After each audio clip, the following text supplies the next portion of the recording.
All right, welcome. Sports Injury Central Pro Football Doc podcast.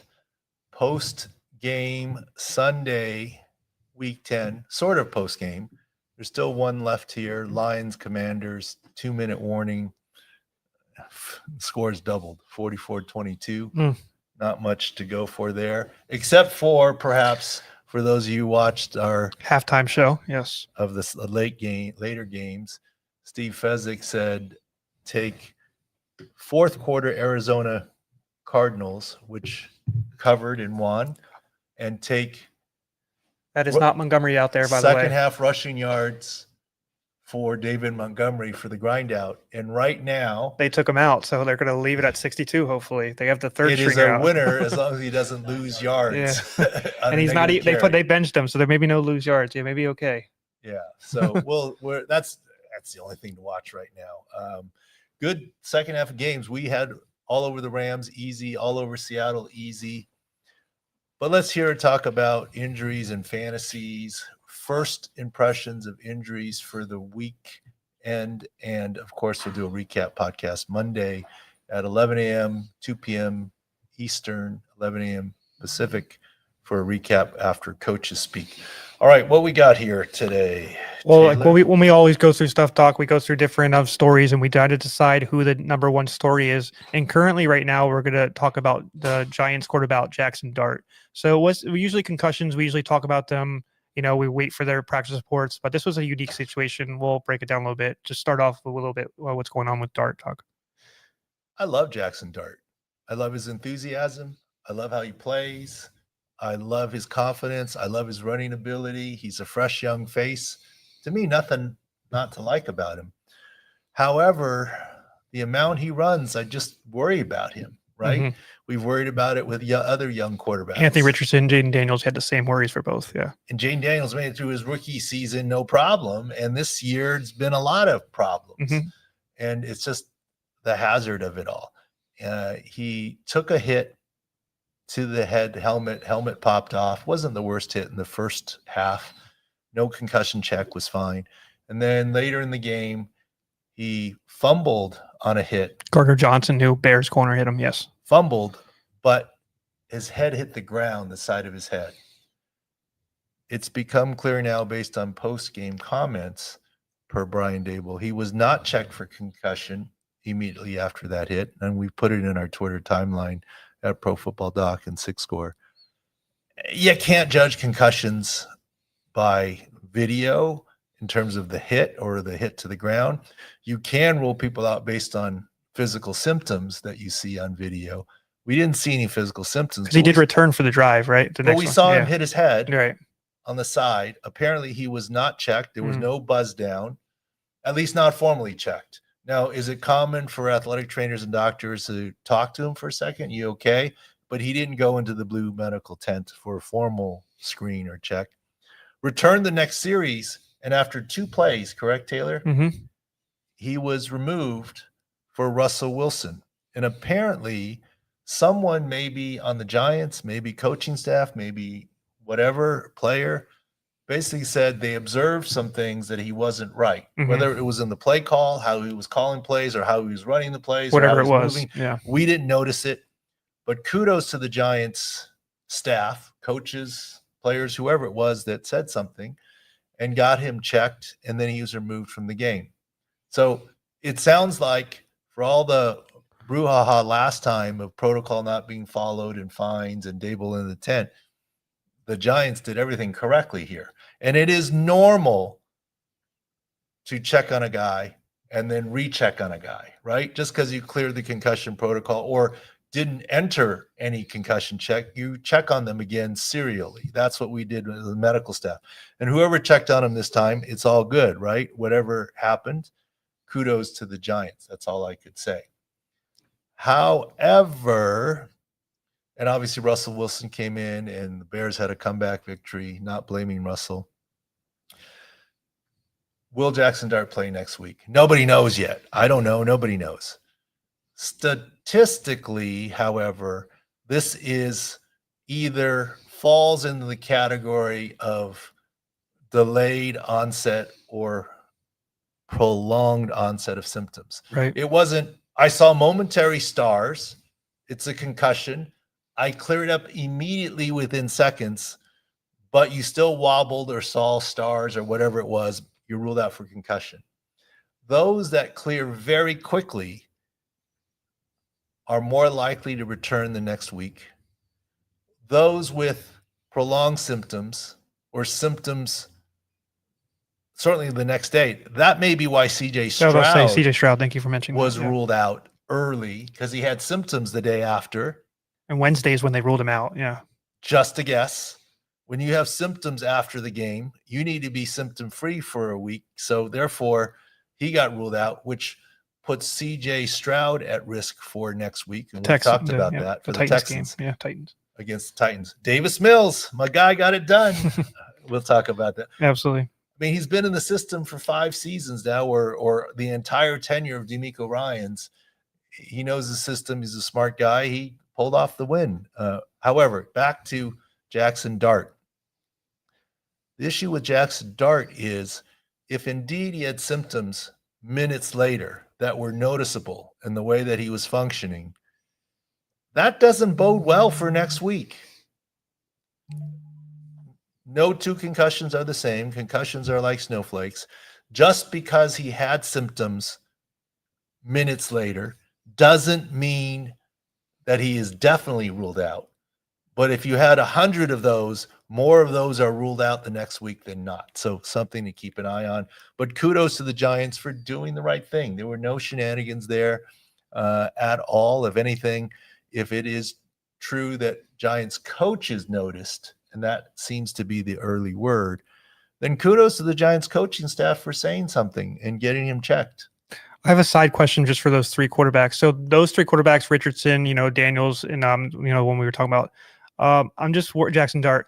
I was, how do you stop that kind of stuff? Because what makes them great or really good is them running, extending plays, going on the run. How do you, as a coaching staff, stop that? Because all 3 of those kids are really good, but they're all, like you said, they're in worry. Richardson's already been hurt multiple times. It's very hard, right? Because on the one hand, it's winning desire. They're trying to get the extra yard. I mean, I think it's being smart and picking your moments. There's stepping out of bounds when it's time to step out of bounds. Style. Yeah. What you talked about. Diving forward when it's fourth and whatever, and you're trying to get the line of gain, or in the final 2 minutes or a key point in the game, or learning to get down and live another day. I am not being critical of Jaxson Dart. There were at least 2 touchdowns where he walked in based on his speed and agility. When the one he got hurt on, he got hit. He already had the first down, if I remember correctly. I mean, if he gets down, so he gains 3 yards less, but he stays in the game and he stays healthy. So I think it's a matter of picking your moments. And I remember one of the 2 concussions too. Remember, he was diving for a first down on 4th and 1 on near the goal line. What are you going to tell him to stop doing that? Those are hard to avoid, right? Yeah. And on the one hand, we applaud players that leave it out there on the field, but when you're the starting quarterback, I think there's times to be careful and times to take the quote risk. So you're at least reducing your routine risk. I get it. It's hard to play with a throttle on, but there's no answer. Remember, football is not a contact sport. Football is a collision sport. Before we go into a couple more rundown, I want to mention one of the big players in the Monday Night Football game, Doc, Saquon Barkley.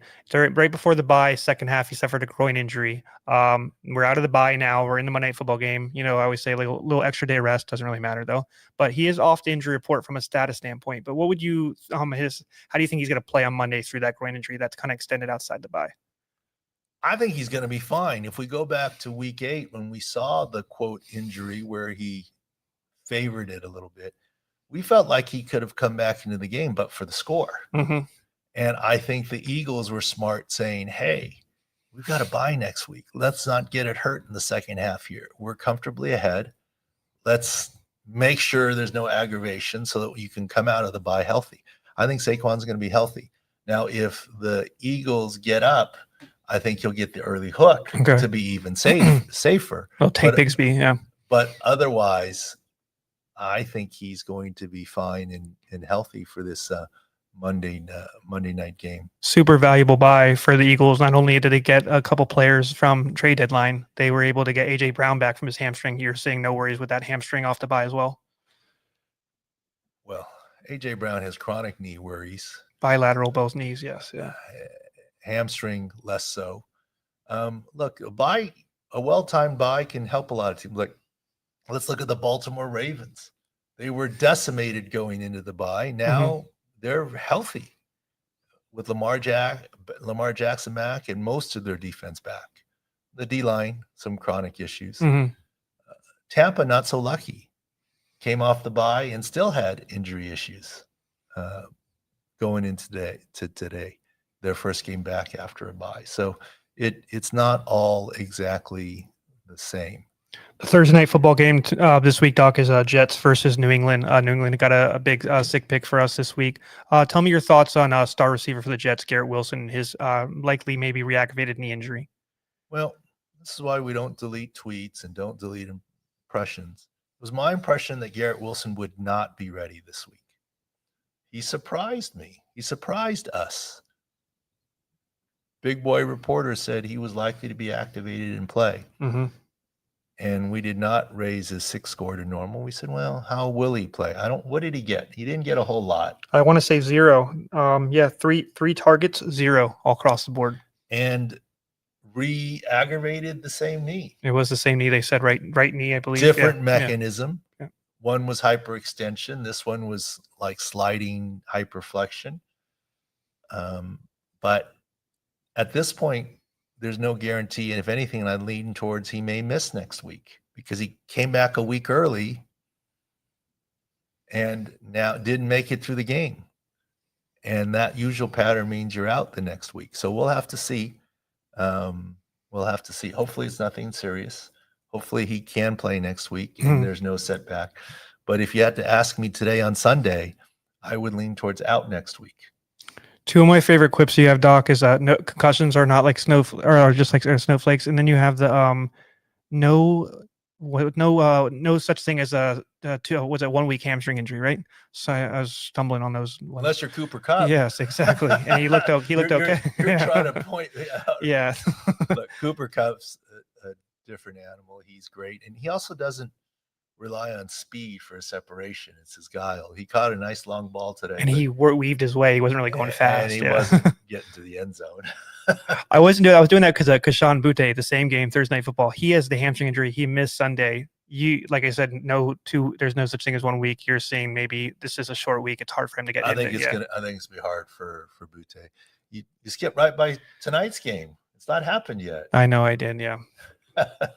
Tonight's game, we did give out a halftime show. I want to make sure everybody else here gets it. We did get out Steelers +3. We did get some advice from Steve Fezzik to say a little bit wait till posts, but for a 3.5, I don't know if that will be there. But I'm that's not sure it's going to show up.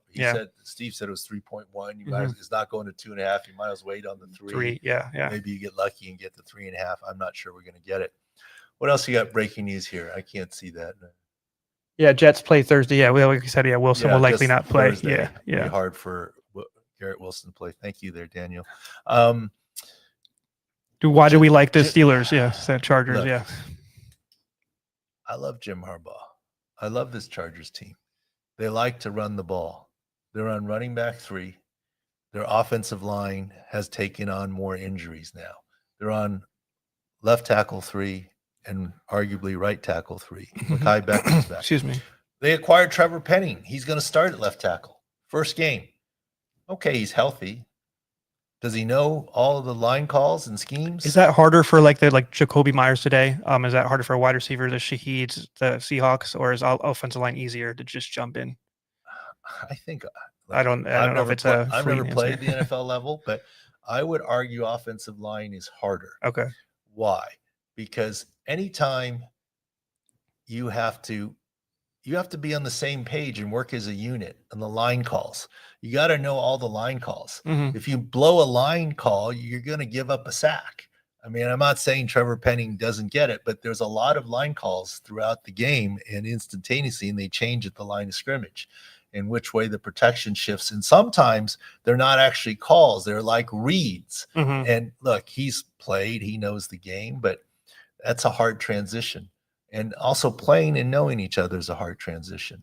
So we'll see what happens. But I think the Chargers are better off for having Trevor Penning now. They'd be in a worse shape without him. But it's still O-line shuffle. Mhm. And they do have some defensive injuries too, so that's why we like the Steelers. But Steelers defense with their, their TJ Watt and stuff against that Chargers offensive line seems like it spells trouble, and our 6 scores say that. Big injury game, Doc, next week is Tampa Bay Bucks versus the Buffalo Bills. We'll talk about Tampa Bay Bucks for a second. Talk about what you saw from Dalton Kincaid today and his injury.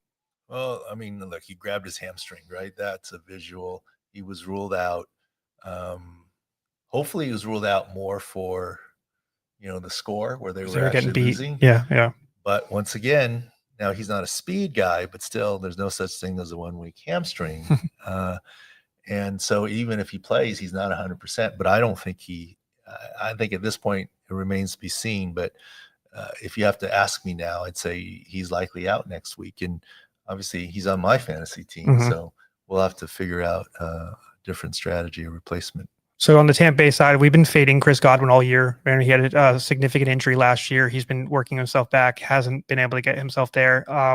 He's been ruled out, was ruled out this week, multiple weeks. And Bucky Irving. So there's multiple talks. So he's been out 6 weeks, Doc. What would be the reason why he hasn't been put on IR? He's been dealing with a shoulder injury that they said is very significant. Tell me your thoughts on, is that mismanagement or what were they doing over in Tampa Bay? Well, if there's a chance a guy can play before 4 games, you leave him active because you can roster manage now with practice squad call-ups. There's more flexibility. So you can't always upfront say when the injury happens at week 0 exactly how many weeks it will be. If the GM says, is there a chance that he can be ready before missing 4 games, and the medical staff says, yes, you don't go on IR if you're that valuable to the team, right? And so I'm not saying Tampa had any mismanagement per se. And look, even Kyler Murray didn't go on IR for a couple weeks, 2 weeks, longer. Yeah, maybe 3. And now on IR, did they mismanage that?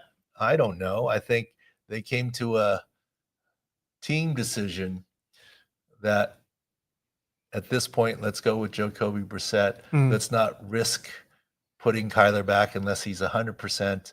Let's make sure we don't have to have injury guarantees that tie us to him.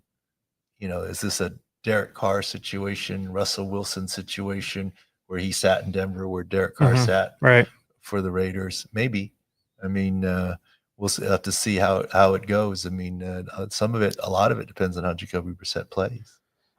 There's a big divisional matchup. AFC Broncos will play their second big matchup. They played the Raiders earlier last week. The Chiefs and the Broncos both have running back issues. We'll start with J.K. Dobbins. What did you see in that Raiders game on Thursday Night Football? Looks like a mild midfoot sprain, Liz Frank type sprain. He did finish the game. Now, I get the concern about a second opinion. I guarantee you he's gotten an MRI ready as well as x-rays. If the second opinions are often passed out like candy at Halloween. I mean, just like MRIs. If the second opinion is we sent the MRI somewhere else to be sure, that's very, very, very common. If it turns out being reported that Dobbins flew somewhere to be examined for a second opinion, that raises concerns. Although when you have the mini bye anyways, sometimes the second opinion is, look, I'm looking to go get away anyways, and on my way, I'll get a second opinion, etc. There's more time. It's more meaningful when you leave for a second opinion in a regular 7-day cycle because there's not a lot of time to travel somewhere. Less meaningful when there's a mini bye, but a second opinion sent with MRIs being sent happens all the time, almost regularly. So depends on what that second opinion means. I don't see this as a big deal for J.K. Dobbins. He's not ruled out for next week with the mini bye with the 10 days. I don't see this being significant right now based on the video, but we'll let the story play out.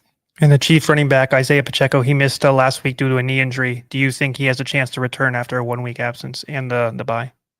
No. With the bye, it helps.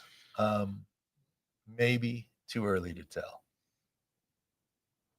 Too early to tell for, so maybe another game with Hunt, maybe potentially. Okay. Well, I mean, you got to look at the practice patterns. Was he held out last week? Is part of it being mild? And let's go. He had an MCL, if I remember correctly. He did, yes. So with that, I think he's probably another week at least. The Niners play the Cardinals. You already spoke about the saga with Kyler Murray. Speak on Brock Purdy and why he wasn't the emergency quarterback today. If you're emergency quarterback or you're cleared as a backup quarterback, that means you're healthy enough to play and enter the game, because you can enter the game at any time. And if that's the case, why wouldn't you start Brock Purdy? So it just doesn't make sense to have the secure starter. And Mac Jones has played well, but Brock Purdy is the secure starter play if it's not the case. What's the breaking news? Shanahan just spoke, by the way, and he did say that he could have gone into the game today, but they didn't want to put him in that kind of situation. So that's kind of what you're saying. Yeah, I mean, without the full week of practice, without having been off and risk of aggravation and going into a situation, look, it means he's getting close. I mean, so it'll be an interesting watch next week. If Mac Jones hadn't been playing well, I think they would have been pressed into Brock Purdy, 90% Brock Purdy. But at this point, with Mac Jones playing well, they've been able to say 90% Brock Purdy. We'll keep waiting to try and get him to 100. We're still waiting to see what's going on with the Steelers injuries, because they play tonight. But Trey Hendrickson plays the Steelers next week. What are your thoughts on him returning from his injury? Well, I mean, he's with the Bengals the rest of the season. I mean, I think he's got a chance to return. Yeah, and divisional game, he'll be up for it. Big fantasy question, Doc. Davante Adams, what did you see in his injury middle of the game? Low back, muscle strain kind of thing. He was fighting to come back in the game. He got held. I don't know that he came back. I saw Reggie, the head athletic trainer, holding him back. Some of that was scored too. I mean, let's let it sort out. But I don't see this as a disc. I don't see this as major. He's sore.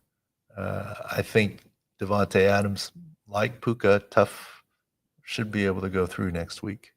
Ricky Pearsall has continued to miss time due to his PCL injury. Multiple people are asking if he can return. A lot of people have him on this fantasy team. He was a big fantasy guy that picked up later in the rounds. Tell me your thoughts on if he can return. And you're even talking about maybe Ayuk could return before him, right? There's some foggy stuff for Pearsall at the moment. Well, Ayuk's coming off the ACL surgery. Ricky Pearsall has a PCL. I don't know if he's got a bone bruise on top of it. And quite honestly, Taylor, I've lost track of how many weeks Ricky Pearsall has been out. It's been 3. I want to say even 4. Yeah. I mean, depending on the grade of the PCL, I mean, if it's a mid-grade PCL, 4 to 6 is not unreasonable. Look at Brock Bowers. I get he had a bone bruise. So I've lost track of the weeks on Ricky Pearsall. What makes it worse is, like, if the team would have put him on IR and he misses 4 weeks, then you don't ask about him. Ricky Pearsall has been asked about every single week. So it seems like it's been longer. But I think the time frame is still reasonably correct here. He's been out 6 weeks, so like you said, much longer than what we were talking about. Yes, exactly. 4 to 6 weeks is what we would have thought. He's on the outer edge of a mid-grade PCL sprain at this point in time.